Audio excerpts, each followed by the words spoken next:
For today's video, pupunta kami ng aking asawa sa isang butcher farm na malapit dito sa amin. Since nag-crave kami ng barbecue ribs for dinner later, so pupuntahan namin yung Nixon Farm. So 15 to 20 minutes na lang pag naglakad ka since medyo malamig at sasadyain pa namin yung isang grocery stop dito malapit sa amin kaya kami nag-drive papunta doon. So yan, nandito na kami sa shop. So yan, iba't ibang klase ng karne makikita dito.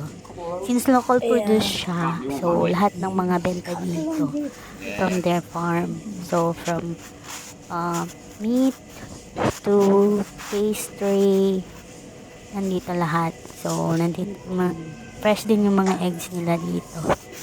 So yan, aside from pagbebenta nila ng mga karne, meron din cafe or coffee shop dun sa labas, tsaka play zone ng mga bata. Pumunta pala kami dito after lunch, so medyo wala pang tao or customer dito sa shop. Pero yun nga, paglabas namin medyo dumami na. So tamang tama yung dating namin. Binili pala namin is barbecue ribs na lamb.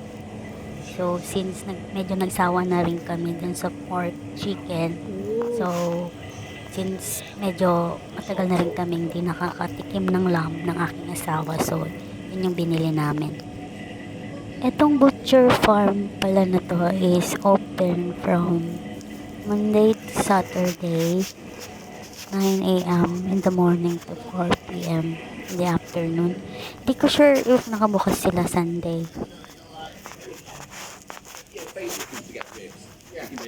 They're going in the oven, you see, so these will fit in the oven. Paglabas namin, so ito yun. Ito pala yung play zone ng mga bata. So medyo maluwang siya. So yan, si Saturday close siya ngayon. Ito naman yung binili namin from the other shop. So yan, mga peras, gulay. Pero ito, peras, reduce na siya.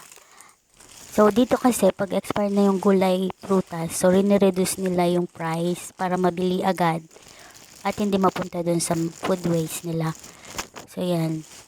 At ito naman yung lamb ribs na nabili namin sa Nixon Farm. So almost 5 kilos. So yan, more than 9 pounds. So almost 10 pounds na siya.